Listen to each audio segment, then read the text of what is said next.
À la une de l'actualité, la mort par noyade de 2 élèves hier à Yeumbeul Nord. Les familles et proches des victimes demandent l'aide des autorités pour retrouver les corps. À suivre notre reportage au service de neurologie du CHU de Fannes. C'est dans le cadre du mois de sensibilisation sur les AVC. Tous les lits occupés, le service est saturé et les malades doivent aller ailleurs pour une prise en charge. Prochaine publication des derniers rapports de l'IGE et de la Cour des comptes. Des acteurs de la société civile pour la bonne gouvernance approuvent mais rejettent toute idée de chasse aux sorcières. Et puis première visite officielle du président Bassirou Diomaye Faye à l'étranger. Le chef de l'État est arrivé à Nouakchott ce matin. Les réfugiés mauritaniens au Sénégal lancent un appel pour le règlement de leur situation et leur retour au bercail. Notre dossier du jour sur la gestion de l'héritage du premier président du Sénégal, Léopold Sédar Senghor, après une nouvelle controverse autour de la vente aux enchères d'une partie des biens qu'il a légués à ses proches. Enfin, dans notre rubrique Point de vue, nous reviendrons sur la décision du président Bassirou Diomaye Faye de créer une autorité de régulation du secteur de l'eau et aux demandes faites au gouvernement d'évaluer les délégations de services publics et la tarification de l'eau. À la mise en onde de cette édition, Ali Ouba.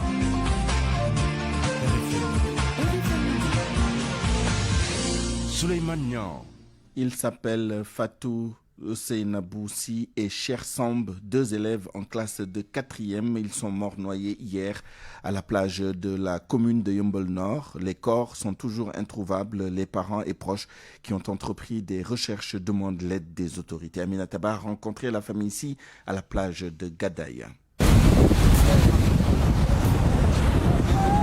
Le visage crispé par la douleur, Baïsi, habillé en boubou traditionnel, fait des allers et retours sur la plage de Gadaï où sa fille aînée et son camarade de classe se sont noyés hier. Ma fille m'avait demandé la permission d'aller à l'école. Elle étudie dans une école privée ici à Gadaï. Vers 14h, un homme m'a appelé pour me dire que mon enfant est en difficulté à la plage de Gadaï. C'est par la suite que j'ai quitté Dakar pour venir ici. J'ai fait appel aux sapeurs-pompiers qui ont fait quelques recherches. Après, ils sont repartis. C'est un événement vraiment douloureux. De Gadaï à Kayar, en passant par Malika, la famille s'active à la recherche de ses enfants. 3h du matin, nous sommes restés ici jusqu'à 3h du matin. Effectivement, elle était avec son camarade qui se nomme Cher Samb. Il y a mes frères qui sont allés à la plage de Kayar. Certains de mes voisins sont à la plage de Malibou et de Malika pour continuer les recherches.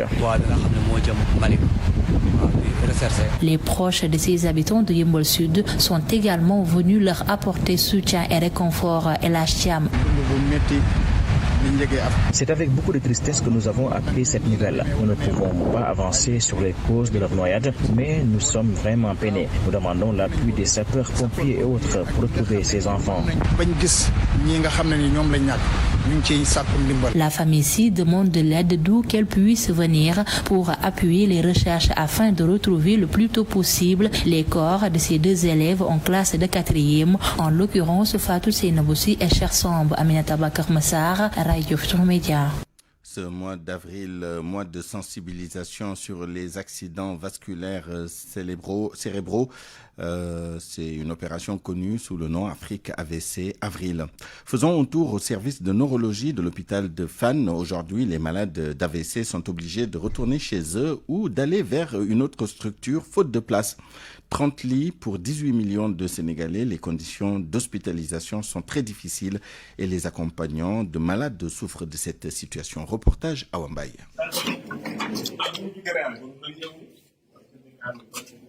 Service de neurologie Pierre Ndiaye de l'hôpital de Fannes, des malades sur chaise roulante ou qui essaient de marcher seuls ou avec l'appui de leurs accompagnants. Ils sont visiblement atteints d'AVC. Le premier motif d'hospitalisation des malades ici sont en rapport avec les AVC, juste pour vous donner une idée. C'est le docteur Serigne Abdou Aziz Fall, responsable de l'unité de soins intensifs. Aujourd'hui, le service ne peut plus contenir le flux de malades. Résultat, depuis hier, faute de place, tous les patients en urgence sont retournés chez eux. Nous sommes le seul service pratiquement et nous avons 30 lits. En sachant que ces 30 lits Donc, c'est des lits pour toutes les affections neurologiques. C'est-à-dire que ceux qui ont des AVC, ceux qui ont les maladies en rapport avec une atteinte musculaire, en rapport avec une atteinte nerveuse, se partagent ce nombre très petit de lits.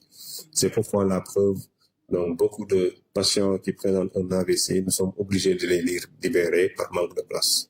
Donc là, normalement, il y a un service qui est en construction depuis presque 8 ans ou 7 ans, donc qui n'est pas encore prêt, mais nous souffrons beaucoup. Madame Ao, la surveillante du service de neurologie, parle elle aussi de places très limitées. Quand ils arrivent au niveau de la consultation externe, là, ils sont vus par le médecin. Il y a une salle d'observation où ils sont accueillis. Mais au niveau de cette salle d'observation, il faut voir que les conditions ne sont pas réunies. Parce que tout simplement, on n'a que 2 lits qui permettent d'accueillir ces urgences aussi quand ils quittent les SAU. Son grand frère est hospitalisé depuis jeudi dernier à cause d'un AVC. Mbarka Diakhaté dit être obligé de jeûner pour ne pas fréquenter les toilettes de la salle d'hospitalisation. Le minimum, c'est des toilettes fonctionnelles. Il n'y a pas de toilettes fonctionnelles. Nous, les toilettes, la salle où je suis, depuis jeudi, les toilettes sont bouchées. Nous les accompagnons. Comme moi, je jeûne depuis jeudi pour ne pas aller et faire pipi dans les toilettes. Comme solution, le personnel demande la mise en service du nouveau bâtiment qui n'est toujours pas livré. RFM, la radio de toute l'actualité. C'est l'une des mesures prises par le président Bassirou Diomaye Faye hier en réunion du Conseil des ministres. La prochaine publication des rapports des corps de contrôle entre 2019 et 2023. C'est une demande donc du chef de l'État. Le Forum civil et le Forum citoyen approuvent et rejettent toute idée de chasse aux sorcières. Selon ces deux organisations, il s'agit d'une promotion de la bonne gouvernance. Seydou Nourouba. Le Forum civil l'avait demandé, le chef de l'État l'a réitéré hier en Conseil des ministres. La publication des rapports des corps de contrôle entre 2019 et 2023, Birahim Seck, coordonnateur du Forum civil, approuve. Et nous saluons à sa juste valeur la décision du président Diomaye de faire publier les rapports des corps de contrôle et la décision du président Diomaye, jusque-là, nous réconcilie avec la reddition des comptes. Dr Binet Ndiaye Meng, maître de conférence assimilée à l'Université de Dakar, coordonnatrice générale du Forum citoyen, abonde dans le même sens. C'est d'abord dans l'ordre normal des choses, quand quelqu'un vient d'arriver, de faire un état des lieux, de faire la situation. C'est aussi tout à féliciter que le nouveau régime puisse s'inscrire davantage aussi dans cette dynamique. Faut-il penser à une éventuelle chasse aux sorcières? Non, dira Birahim Seck, qui pense qu'il s'agit juste d'un contrôle. Que le traitement des dossiers se fasse selon les règles définies par la République. Ceux qui doivent être positivement sanctionnés, on les montre en exemple. Ceux qui ont commis de fautes de gestion, il y a des institutions, il y a des organes qui sont dédiés pour. Ceux qui ont commis également des fautes pénales devront juste répondre devant la loi. Audité, contrôlée, d'Abdou Diouf à Macky Sall, cette règle a toujours été respectée, selon Dr Binet Ndiaye Meng. Ces genres d'initiatives l'ont été avec Abdou Diouf, quand il venait d'arriver, et qui l'ont été aussi avec Wade, notamment avec les audits, et qui l'ont été avec Macky Sall dans le cadre de la traque des biens mal acquis. Donc c'est normal que tout ça aussi, qu'on puisse savoir exactement ceux qui ont eu à gérer les deniers publics, comment ils l'ont géré, et qu'est-ce qui a été fait de cet argent, de ces deniers qui devaient être destinés au peuple sénégalais. Donc nous félicitons vraiment le nouveau régime d'avoir engagé ces initiatives. La publication des rapports des corps de contrôle, le Forum civil et le Forum citoyen soutiennent qu'il ne s'agit là que de la promotion de la bonne gouvernance pour la stabilité et le développement du Sénégal. Seydou Nourouba. Quant à l'ancien inspecteur général d'État Ngouda Fall Kane, il salue la décision du président de la République de faire publier les rapports des corps de contrôle sur les 5 dernières années. Il estime que cette démarche va garantir la transparence et le contrôle citoyen dans la gestion des affaires publiques. Toutefois, l'ex-agent de l'IGE précise que tous les rapports ne sont pas destinés à être transmis à la justice pour des sanctions. Écoutons Ngouda Fall Kane au téléphone avec El Hadji Ndiogou Diène. C'est une excellente décision des autorités en matière de transparence. Je crois que la publication des rapports déjà approuvés par l'autorité suprême permet aujourd'hui un contrôle citoyen Ça permet aux citoyens sénégalais de voir l'organe qui a été contrôlé, ce qui a été constaté, les recommandations qui ont été formulées par l'inspecteur général d'État, l'approbation qui en a été faite par le président de la République. Je crois que ça, c'est une excellente chose. Et moi, ça a été un de mes combats. Je l'ai même, ça fait même partie des recommandations que j'ai formulées dans mon livre intitulé Criminalité financière en Afrique et moyens de lutte, l'exemple du Sénégal.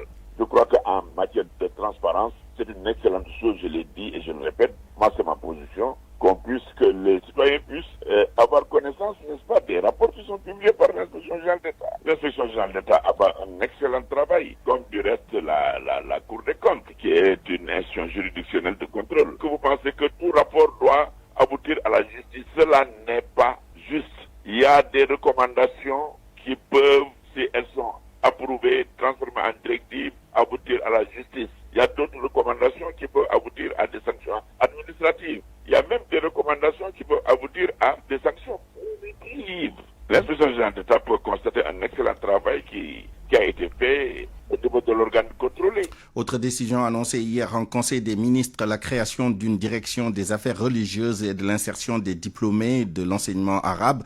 Une décision saluée par l'Association des imams et oulémas du Sénégal pour le mouvement des arabophones. Le président Bassirou Diomaye Faye doit s'appuyer sur les cadres arabophones pour la matérialisation de sa volonté.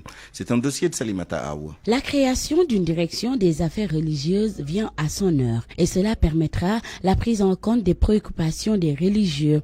Imam Mokhtar Ndiaye est le chargé de la communication de l'Association des imams et oulémas du Sénégal. La création de cette direction va non seulement faciliter l'insertion des diplômés de l'enseignement arabe, mais surtout encore prendre en compte, n'est-ce pas, toutes les préoccupations des religieux du pays, que ce soit des arabisants, des confréries, des associations islamiques, de l'église catholique, de l'église protestante, des religions traditionnelles entre autres, afin que ce domaine des religions, qui est, il faut le dire, un domaine d'une extrême sensibilité, soit davantage organisé et assaini, et que l'on puisse définir véritablement le statut d'un religieux, qu'il est et qu'il ne l'est pas. Aujourd'hui, il y a une cacophonie extraordinaire, n'est-ce pas, dans le champ religieux. Même sentiment chez les arabophones. Selon le président du mouvement, il faut aussi s'appuyer sur les ressources humaines arabophone pour la concrétisation. Souleymane Gadjaga. Satisfait de la décision prise par le président de la République dès la tenue du deuxième conseil des ministres de son gouvernement, le mouvement des arabophones du Sénégal exprime toute sa satisfaction, rend hommage au président de la République pour cette importante décision et lui demande de s'appuyer sur les ressources humaines arabophones pour donner corps à cette vision, pour mobiliser aussi tous ces doomu daara pour en faire des véritables acteurs de développement. L'annonce a été faite en Conseil des ministres, une déclaration qui entre dans le cadre de l'engagement du président de la République à améliorer la vie communautaire et religieuse pour un Sénégal juste et prospère. Le président Bassirou Diomaye Faye qui est arrivé à Nouakchott ce matin vers 11h. Il a été accueilli par son homologue Mohamed Ould Cheikh Razouani à la tête d'une forte délégation. Il y avait aussi les représentants de la communauté sénégalaise en Mauritanie au menu de la visite du président Faye. Au-delà du pétrole et du gaz qui lient les deux pays, il y a aussi la question des accords de pêche. L'accord de pêche traditionnel entre le Sénégal et la Mauritanie a été renouvelé en juillet 2023 pour une durée d'1 an. Il accorde quelques 500 licences aux pêcheurs de Guet-Ndar pour capturer jusqu'à 50 000 tonnes de poissons dans les eaux mauritaniennes. Et vous le savez, les pêcheurs de Guet-Ndar ont profité de cette visite pour demander au chef de l'État de trouver une solution à l'arraisonnement de quelques 100 pirogues par les autorités mauritaniennes. Les réfugiés mauritaniens au Sénégal ont profité également de cette visite du président Bassirou Diomaye Faye en Mauritanie pour se faire entendre. Ils espèrent une solution définitive à leurs problèmes. Leur seul souhait est de rentrer au Bercail en Mauritanie. La coordination des organisations mauritaniennes a tenu une conférence de presse ce matin. Nous y reviendrons dans nos toutes prochaines éditions. RFM, l'info, c'est ici. L'info, c'est ici. Opération de déguerpissement au marché central de Thiès, les services techniques de la mairie mobilisés aux côtés des forces de l'ordre, ce qui a suscité la colère des victimes de ce déguerpissement. Les détails dans cette correspondance de Cheikh Anta Diop.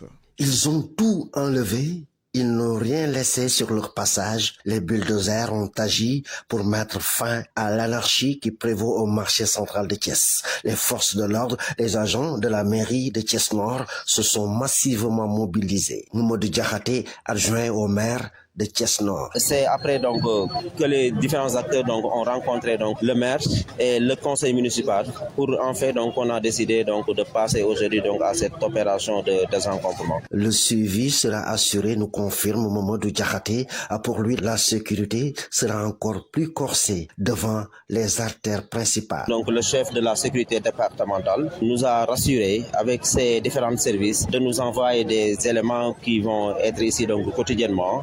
Même la maire également a recruté donc 50 volontaires qui vont veiller donc au grain pour le suivi quotidien de cette opération-là. Certains commerçants, les visages renfrognés et mines colériques, accusent le maire de Thiès-Nord. Birame Souleye Diop, lors de la campagne, il était venu ici. Il nous avait dit qu'il fera le tout pour nous donner du travail, nous organiser ici au marché. Mais tel n'est pas le cas.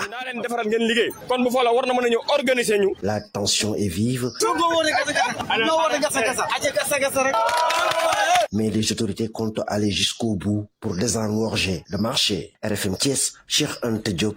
Ici à Dakar, c'est la rupture entre le collectif des commerçants du marché Petersen et l'union des commerçants du même marché.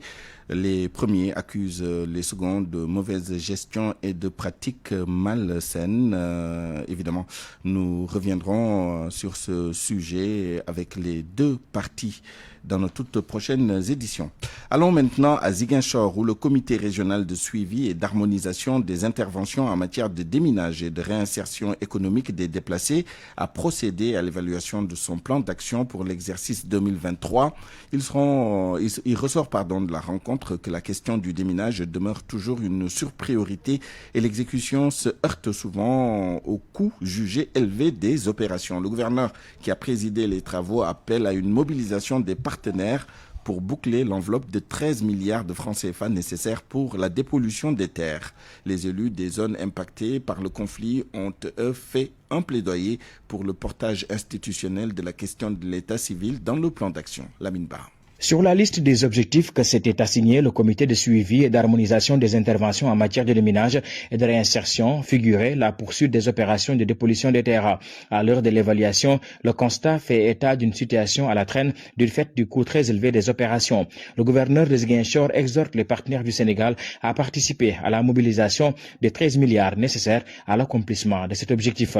Mortalatina. Ce déminage humanitaire nécessite énormément de ressources financières. C'est le lieu pour nous d'inviter les pays amis du Sénégal à venir soutenir ce déminage humanitaire. Dans le plan d'action qui va être validé par le comité de suivi, les maires des zones très impactées par le conflit ont demandé à l'ANDRAC de travailler au portage institutionnel de la question de l'état civil auprès des partenaires. Alfousseni Diémé, maire de la commune de Djignaki. L'état civil quand même a été vraiment une préoccupation majeure auprès des populations qui pour l'essentiel ont été perturbées dans leur organisation sociale, nos activités économiques. La réintégration des anciens combattants du maquis est une bonne nouvelle qui va être prise en charge dans le plan d'action du comité de suivi. Là-dessus, l'ANDRAC a associé les représentants à la réflexion pour intégrer leurs préoccupations. Ansou Sané, directeur général de l'ANDRAC. Les représentants de Diakaï sont là, on va les écouter, on leur donnera la parole, mais toujours est-il que nous savons que dans ce dossier, beaucoup a été fait au plan communautaire sur place pour accompagner les populations. La rencontre d'évaluation et d'élaboration du nouveau plan d'action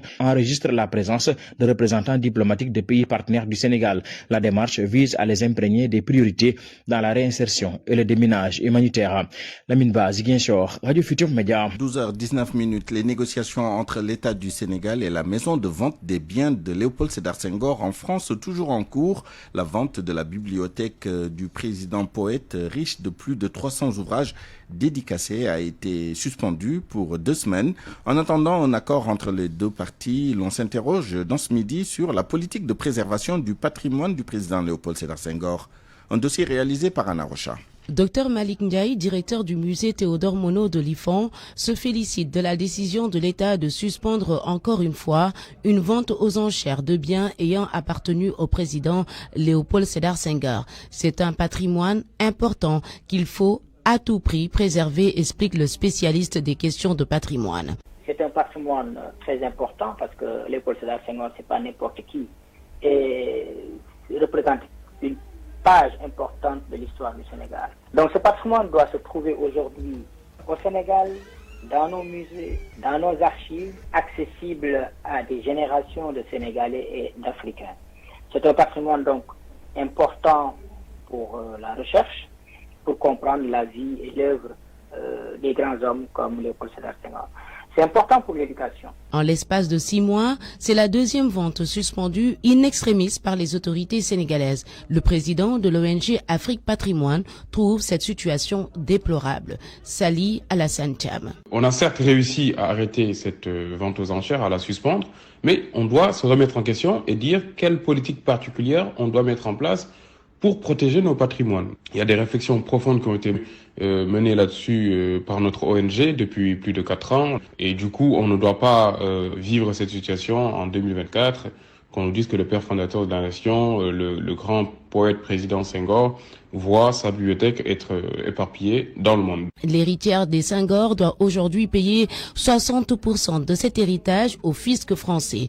Pour Salih Alassane Thiam donc, la solution devrait être bilatérale. L'État français a un rôle à jouer sur cette démarche-là. Le Sénégal et la France, en étant des partenaires privilégiés à bien des égards sur le patrimoine matériel. Donc quand on voit le métissage, quand on voit la culture qui nous lie, on a fait un appel au président de la République de la France pour lui dire de traiter ces sujets et de le traiter vraiment de manière sérieuse, en exonérant, en supprimant la dette fiscale que cette dame a, et de racheter aux francs symboliques ce patrimoine de Senghor, en tout cas ce qu'il reste. Une forte médiation pour élaborer une politique générale du patrimoine au Sénégal sous fond de réflexion stratégique, c'est ce que prône le docteur Malick Ndiaye. Moi, je ne dirais pas seulement le patrimoine de Senghor, je parlerai du patrimoine de Senghor et des grandes figures de l'histoire du Sénégal, que ce soit dans le domaine de la littérature, des arts, du théâtre.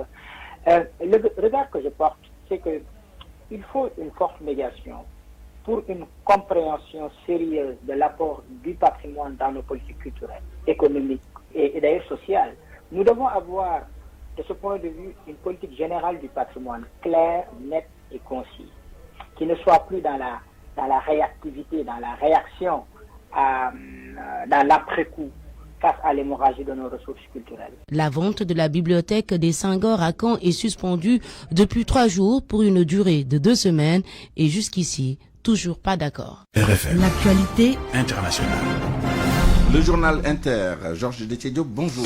Bonjour Souleymane. Burkina Faso, des diplomates français sommés de quitter le pays. 3 diplomates, dont 2 conseillers politiques à l'ambassade de France à Ouagadougou, ils sont déclarés persona non grata pour activité subversive. Une annonce du ministère burkinabé des Affaires étrangères à travers un communiqué. Sodatia. Selon le ministère burkinabé, ces 3 diplomates sont sommés de quitter le Burkina Faso dans les prochaines 48 heures. Ces 3 diplomates sont déclarés persona non grata sur le territoire du Burkina Faso pour activité subversive, écrit le ministère dans une note datée de mardi et adressée à l'ambassade de France à Ouagadougou. Ces 3 personnes ont mené ces derniers temps un travail classique de diplomate en rencontrant notamment des organisations de la société civile, des influenceurs, des hommes d'affaires et des chefs d'entreprise. Selon les informations de RFI, des rencontres auraient également été organisées avec des médias burkinabés, des médias qui, selon une source, n'étaient pas dans la droite ligne de la junte, tout comme les organisations de la société civile rencontrées. Les autorités en auraient-elles pris ombrage? C'est ce qui se murmure côté français. Le 1er décembre dernier, 4 fonctionnaires français désignés comme des agents du renseignement par les autorités burkinabées, des techniciens de maintenance informatique, selon une source diplomatique française, avaient été arrêtés à Ouagadougou, mis en examen, puis incarcérés. Selon la source française, ils se trouvent aujourd'hui en résidence surveillée, selon des sources sécuritaires du Burkina. 1 an auparavant, en décembre 2022, le gouvernement burkinabé avait expulsé 2 Français qui travaillaient pour une société burkinabé, soupçonnée par les autorités d'être des espions. Les relations entre la France et le Burkina se sont considérablement dégradées depuis l'arrivée au pouvoir du capitaine Ibrahima Traoré en septembre 2022 par un coup d'État. Bénin, le président Patrice Talon choisit le chef des renseignements comme envoyé spécial en Haïti. Pamphile Zomaoun a été nommé hier mercredi. Le Bénin s'est engagé volontairement à fournir 2000 hommes pour la future force multinationale de soutien à la sécurité en Haïti. La première urgence de l'envoyé spécial sera de préparer l'arrivée des militaires béninois. Le président centrafricain en France depuis hier mercredi, Faustin Archange Touadéra, a été reçu par le président français Emmanuel Macron. Cet entretien, le deuxième en moins de 6 mois, vise à apaiser la brouille entre Paris et Bangui. Les relations entre les deux pays s'étant fortement dégradées après le rapprochement entre la République centrafricaine et la Russie. Selon un communiqué publié par l'Élysée, la rencontre entre Faustin Archange Touadéra et Emmanuel Macron a permis de passer en revue les différents aspects de la relation bilatérale ainsi que la situation régionale. La guerre Israël-Hamas, l'Union européenne a décidé d'imposer de nouvelles sanctions contre l'Iran. Elles visent les producteurs de drones et de missiles. C'est ce qu'a déclaré dans la nuit de mercredi à jeudi le président du Conseil européen. Selon Charles Michel, c'est dans le dessein d'envoyer un message clair après l'attaque contre Israël. Par ailleurs, le Conseil de sécurité de l'ONU va se prononcer ce jeudi sur la demande des Palestiniens d'avoir un État membre à part entière des Nations Unies. Une initiative qui paraît vouée à l'échec en raison de l'opposition des États-Unis qui dispose, Souleymane, d'un droit de veto. Merci Georges Détié-Diop. Parole aux auditeurs. L'actualité, qu'en pensez-vous? Moi, je pense que vous devez. Réagissez dans nos éditions d'information sur l'actualité. Bonjour. Du lundi au vendredi, vous avez la parole sur RFM. Point de vue dans une dizaine de minutes, nous reviendrons sur la décision du président Bassirou Diomaye Faye de créer une autorité de régulation du secteur de l'eau et aux demandes faites au gouvernement d'évaluer les délégations de services publics et la tarification de l'eau. Et pour en parler, nous serons avec Boubacar Bari, expert en eau, chercheur émérite à l'Institut international de gestion de l'eau, et Maître Masson Khan, président de SOS Consommateurs. RFM Sport. L'actualité des sports avec vous, Malal Junior Diagne. Bonjour. Bonjour, Souleymane. Les acteurs du football de Saint-Louis lancent un SOS pour sauver le stade Mawadouad, qui a une pelouse synthétique dans un piteux état. Ça a même été à l'origine de la blessure d'un des attaquants de Génération Foot le week-end dernier. Une situation déplorable que dénoncent les acteurs du football qui invitent les autorités municipales et étatiques à trouver la solution afin de permettre aux jeunes de bien pouvoir s'exprimer sur une pelouse de qualité. Nous avons joint ce matin à Saint-Louis Abdoulaye Dieye, secrétaire général de la Linguère de Saint-Louis, qui lance ce cri de cœur. Il y avait deux problèmes majeurs au niveau du stade Mawadouad. Il y avait le problème de l'éclairage. La mairie a déjà réglé ce problème. Il reste maintenant la pelouse synthétique. Donc, lors de la dernière session budgétaire de la municipalité, nous avons eu des informations comme quoi, il reste seulement quelques lenteurs administratives. Mais d'ici peu de temps, Saint-Louis sera, le stade Mawadouad sera doté d'une pelouse synthétique neuf flambant. Donc, voilà, donc nous, du côté de la Linguère, je peux dire par exemple, sur les 11 titulaires qui avaient démarré la saison, presque 8 jusqu'à 9 sont dans l'infirmerie. Donc je pense que c'est un problème qui nous affecte plus. Donc nous qui entraînons, qui faisons nos matchs, aujourd'hui la plupart de nos rencontres se sont soldées par des matchs nuls. Donc ça s'explique un peu sur, quand la pelouse n'est pas bonne, forcément ça déteint sur le jeu. Voilà, donc sur l'efficacité sur l'efficacité même des attaquants. En tout cas, je pense que la mairie est en train de faire des efforts. Ça, il faut le dire. Donc, on appelle aussi à nos autorités de penser aussi à la construction du stade de Babacar Seye qu'on nous avait promis depuis longtemps, mais jusqu'à présent, les chantiers tardent à démarrer.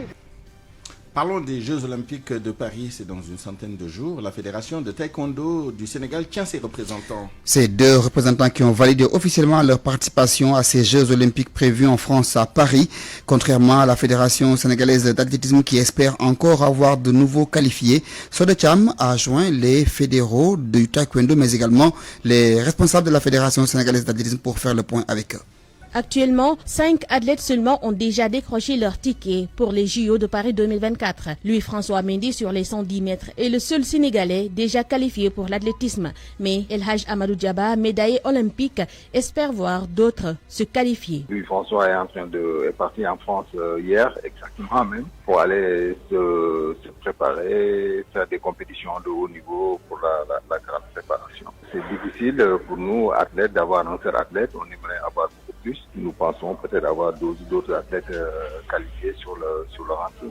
Nous souhaitons que Salissa passe les minima, Sarr passe les minima et Cherkian passe les minima et peut-être rôler 4x4, on a des potentiels, on a peu de choses pour que ces athlètes se qualifient. Espérons qu'ils vont se qualifier même avant d'arriver au championnat d'Afrique. Au contraire de l'athlétisme, le taekwondo, qui a déjà terminé ses qualifications, ne peut compter que sur Bokar Diop et Idrissa Keita. Les fédéraux attendent que les fonds soient libérés très tôt pour commencer à préparer leurs athlètes, souligne Abdoul Beydin Ndiaye, directeur technique de la fédération de taekwondo. Ça inclut le budget non seulement des compétitions internationales qu'il faudrait participer pour s'entraîner un tout petit peu plus, des budgets aussi pour les stages de préparation et aussi des budgets pour les entraînements ici au niveau local. Donc ça on l'avait déjà ficelé dès la qualification et bon malheureusement avec tout ce remue-ménage qu'il y a eu au niveau de ce ministère-là depuis, bon ça peine à être vraiment débloqué ces fonds-là.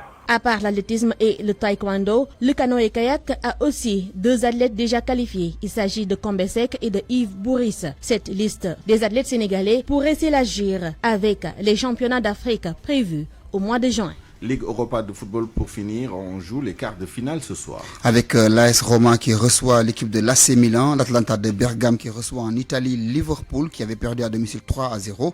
West Ham en Angleterre joue contre Leverkusen et l'équipe de l'Olympique de Marseille battue par Benfica sur le score de 2-1 à l'aller au Portugal espère renverser la tendance à Marseille. Le Vélodrome affiche déjà complet et les supporters marseillais ont envahi les rues pour manifester leur soutien et la détermination à pousser leur équipe au succès.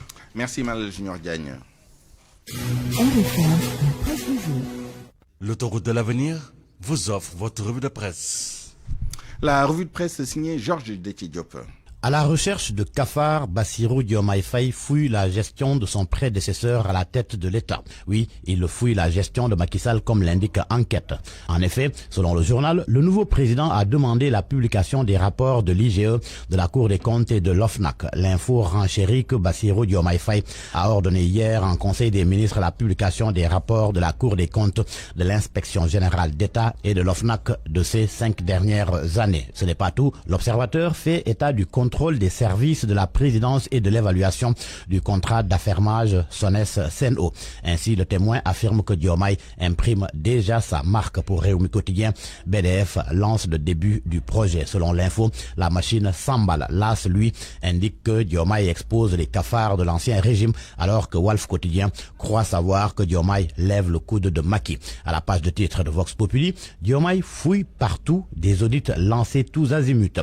Pendant ce temps, Libération fait état d'un sale temps pour les magouilleurs. Et quoi encore? Besbi le jour relève que les enquêteurs vont naviguer à Dakarnave et au port de Ndayan. Le Soleil résume les grandes décisions du chef de l'État. Publication des rapports des 5 dernières années de la Cour des comptes, de l'IGE et de l'OFNAC, création d'un bureau d'intelligence et de prospective économique et d'une direction des affaires religieuses et de l'insertion des diplômés de l'enseignement arabe logés à la présidence de la République, création d'une autorité de régulation du secteur de l'eau, 5 conseils interministériels prévus sur la Tabaski, l'hivernage, la campagne agricole, les examens et concours et le pèlerinage à la Mecque.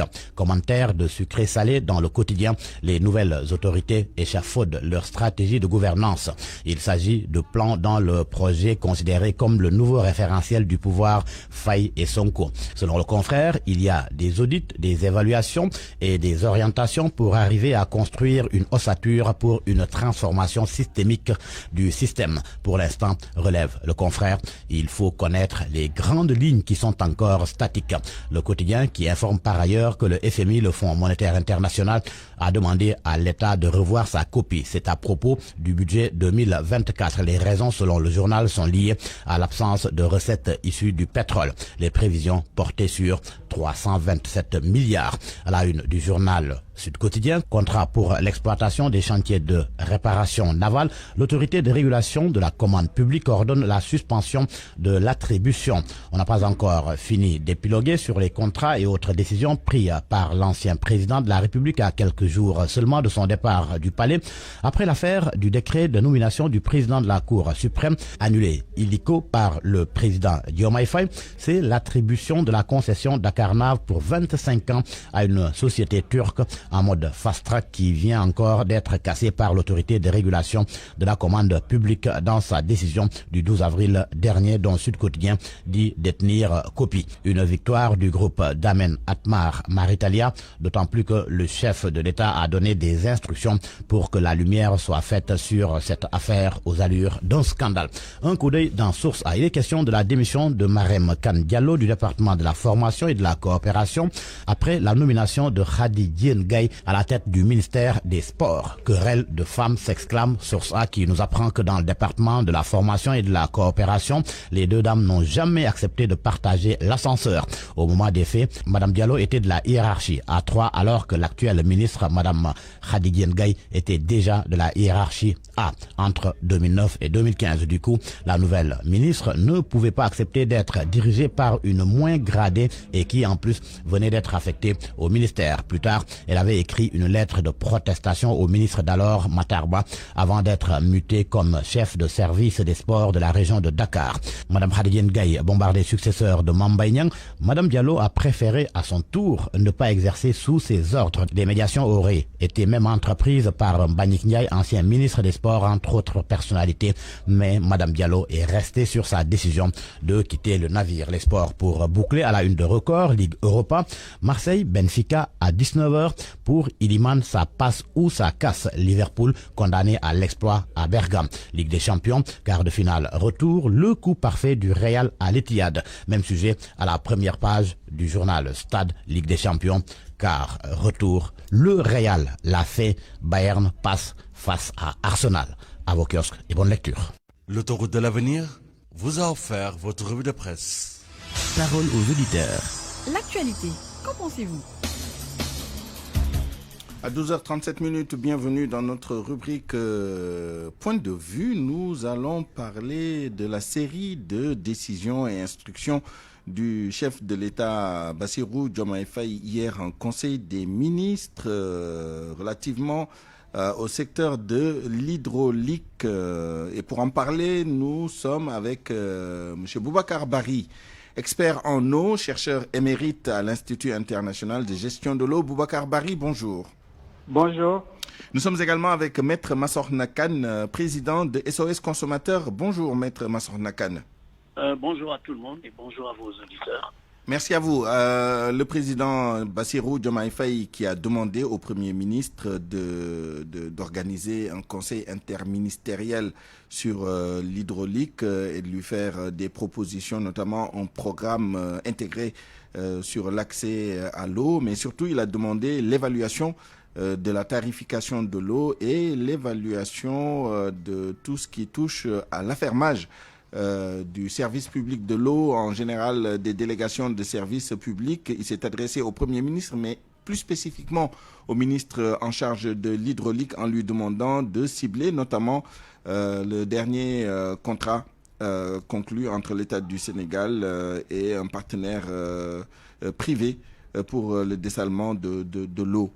Alors, je commence par Boubacar Bari, expert en eau et chercheur à chercheur émérite à l'Institut international de gestion de l'eau. Quelle est votre réaction par rapport à ces instructions? Merci, et je profite de l'occasion pour saluer Maître Massokhna Kane, que j'ai l'habitude de suivre également pour les consommateurs. Mais j'envoie aussi un bonjour à tous les auditeurs de votre chaîne. Je dois reconnaître que hier, quand j'ai entendu la nouvelle, j'étais particulièrement heureux. J'étais très heureux quand même des décisions qui ont été prises dans le domaine de l'eau par les nouvelles autorités du pays. Dans la mesure où il faudrait qu'on comprenne la nouvelle politique que les autorités veulent lancer, qui s'articule autour d'une question de souveraineté, surtout alimentaire. Et qui dit aliment dit eau. Donc, on ne pouvait pas ne pas réfléchir sur la question de l'eau, d'autant plus que nous avons besoin de l'eau. Je dirais, nous sommes eau. Nous n'avons pas juste besoin de l'eau, mais nous sommes eau nous-mêmes. Parce que sans eau, on ne peut rien faire. Et la question qui se pose, c'est ramener l'eau au centre du développement est déjà pour moi un succès particulièrement important, et je profite de l'occasion pour vraiment féliciter tous ceux qui ont travaillé sur ces questions, parce que c'est une idée que nous avions depuis très très longtemps, mais j'avais l'impression qu'on ne nous écoutait pas, et je vois qu'au moins certains ont décidé d'ouvrir les oreilles pour qu'on discute tous ensemble. Il ne faudrait pas qu'on rate le coche, parce que c'est là où on peut régler les problèmes définitivement pour ce pays-là sur la question de l'eau. Et quand on parle eau, il ne faut jamais se limiter juste à la consommation de l'eau dans nos maisons, parce que ça représente à peine 7%. Il faut parler de l'eau dans sa globalité. Et je pense que nous aurons l'occasion de rentrer tout de suite dans les détails. N'est-ce pas? Voilà. On va désagréger la question. Mais avant cela, je voudrais ajouter que parmi les instructions aussi, il y a la mise en place, la mise en place d'une autorité de régulation du secteur de l'eau. Maître Massokhna Kane, président des SOS Consommateurs, c'est une demande que vous avez faite depuis des années et des années. J'imagine que vous êtes satisfait d'entendre cela. Mais sur l'ensemble des mesures et instructions qui ont été émises hier en Conseil des ministres, quelle est votre réaction et surtout, plus précisément, quelle est la marge de manœuvre de l'État du Sénégal par rapport au contrat qui existe déjà, par rapport à la nomenclature institutionnelle qui existe déjà?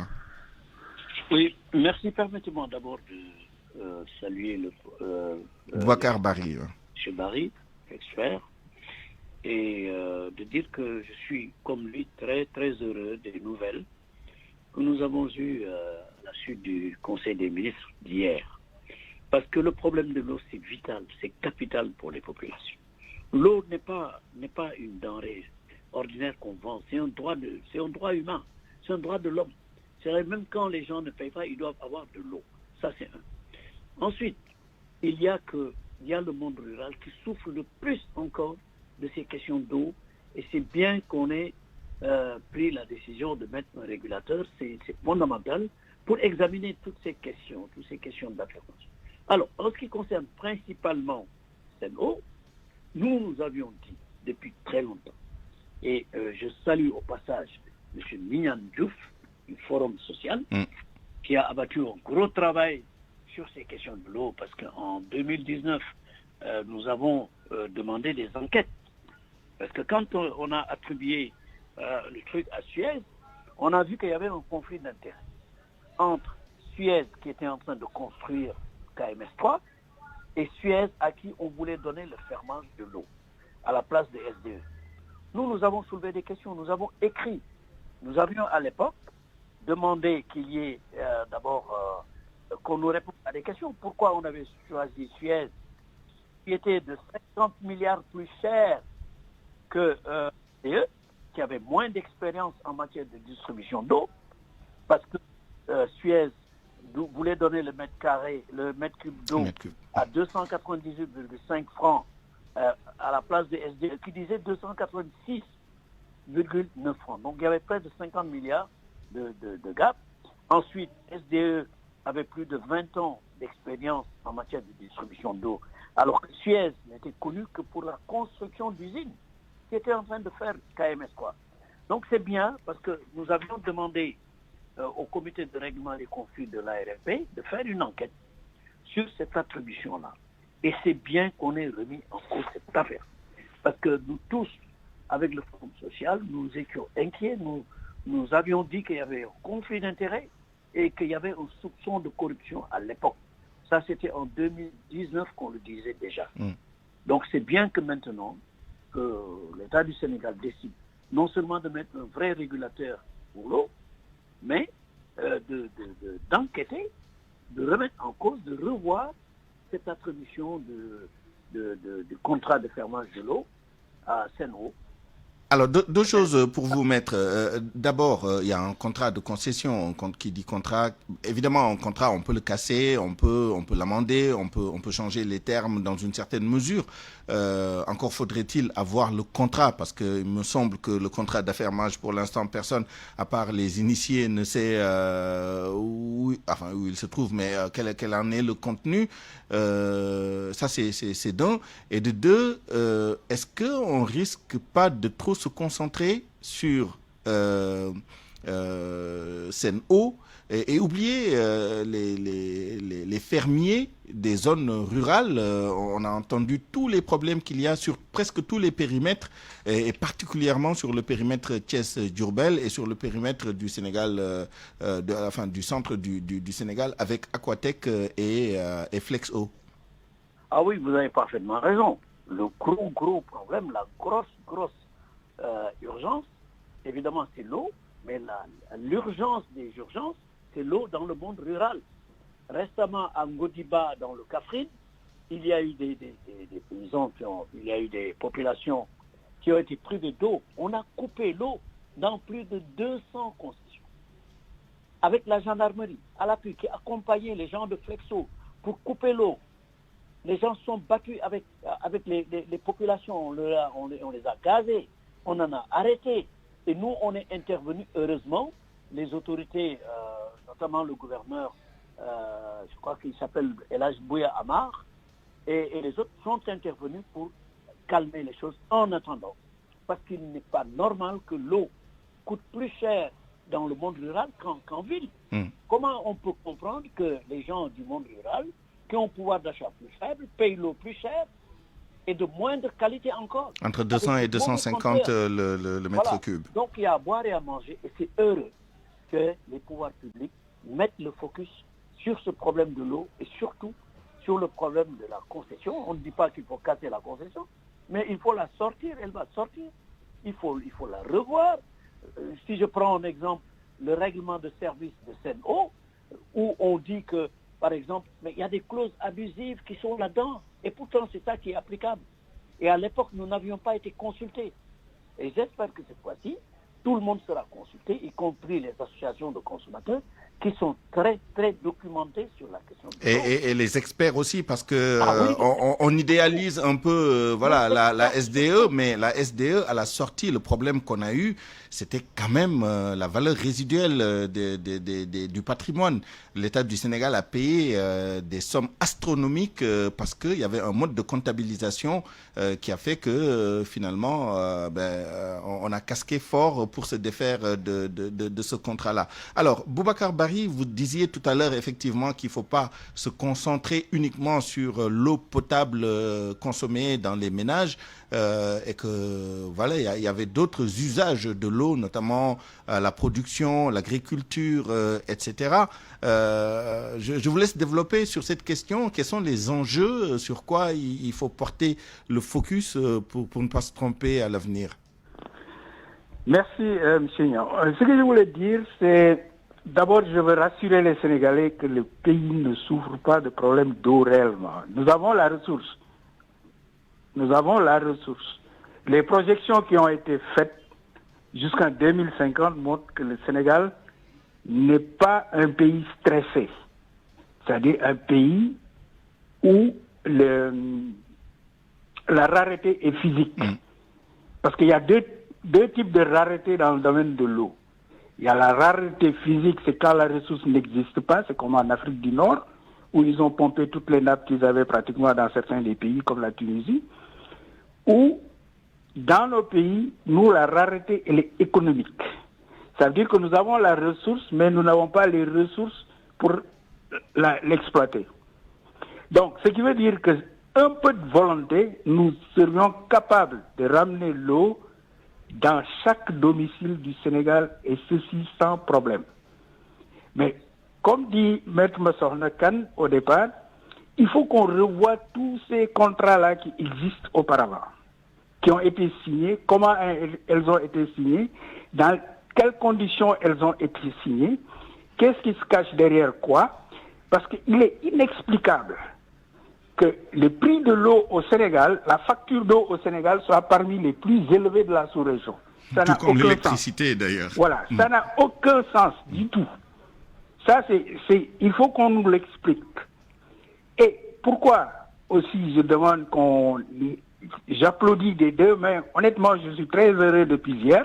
J'ai appelé des amis, je leur ai dit, vraiment, on est sur le bon chemin cette fois-ci, je crois. Pourquoi je dis ça? Le plus dur, c'est la mobilisation de la ressource. Et c'est là où le Sénégal va emprunter de l'argent, beaucoup d'argent, par le biais de la SONES et d'autres, à la facilité de l'eau, à la Banque mondiale et dans d'autres institutions, à la BIP. On réalise les infrastructures de mobilisation et quand il reste juste la distribution et la commercialisation de l'eau, on donne ça à d'autres. Ça n'a aucun sens. Économiquement, ça ne se justifie pas. Et la partie la plus rentable, c'est-à-dire la commercialisation. En fait, je fais tout et puis bon, moi je suis pas capable. D'abord, j'ai l'habitude de faire une boutade. S'il y a une chose que les Sénégalais savent faire, c'est vendre. Si vous allez à Sandaga, on va vous vendre ce dont vous n'avez même pas besoin. Ouais. Si vous allez aux HLM, c'est la même chose. Donc, nous savons vendre notre eau. Nous avons eu l'expérience avec la SDE. Ça a marché. Des Sénégalais ont été formés. On a eu un capital. Et subitement, on change. D'un clic, on change. On va vers Suez. C'est qui Suez? Je me rappelle moi-même avoir assisté à une rencontre au Méridien Président où M. Dussier nous faisait un exposé, il y a de cela quelques années. Mais je disais, qu'est-ce que vous savez faire en dehors des usines et des infrastructures? Là, nous parlons de distribution de l'eau. Maintenant, la meilleure dans les résultats qui ont été annoncés, c'est cette autorité de l'eau. Parce que nous, au moins, nous pressions pour un conseil supérieur de l'eau. Mais disons, c'est la même chose. Est-ce que vous savez que le Sénégal avait déjà un projet de conseil supérieur de l'eau depuis 1984 qui a été développé par des Sénégalais? Et on n'a rien fait. C'est le Maroc qui est venu prendre ça ici et l'implémenter au Maroc. Ce sont ces choses-là qui doivent cesser. Nous avons des jeunes qui sont là aujourd'hui capables de faire avancer les choses. N'est-ce pas? Alors, donnons-leur leur chance. Mais maintenant, quand on parle d'eau, il y a l'eau pour l'agriculture. Et donc, je crois qu'au niveau de cette autorité-là, on s'intéressera d'une part à l'eau pour l'alimentation domestique, urbaine et rurale, mais on s'intéressera à l'eau productive, l'agriculture et l'industrie, mais on s'intéressera également à la réutilisation des eaux usées pour recharger nos nappes. N'est-ce pas? Merci beaucoup. Merci Boubacar Bari. Malheureusement, il ne nous reste pas beaucoup de temps. J'aimerais laisser alors pour confirmer ce que vous dites par rapport à SDE et à l'expérience du Sénégal. SDE a travaillé dans des pays de la région africaine, au Congo, il me semble, et actuellement des cadres de SDE travaillent même à la Mecque. Dans le domaine de l'eau. Maître Massokhna Kane, peut-être le point de vue du consommateur, quelles sont les attentes majeures, quels sont les points de surveillance par rapport à ce qui est annoncé? Oui, nous attendons d'abord en urgence qu'on se penche sur les contrats de fermage dans le monde rural, parce qu'actuellement c'est la détresse des populations. J'ai donné l'exemple de Ngodiba, le village de Ngodiba dans le Kaffrine, où vraiment le fermier est entré dans plus de 200 maisons, accompagné de la gendarmerie, pour couper les câbles, couper tout, alors que ça ne leur appartenait pas, on leur a simplement donné la fermage. C'est un gros problème.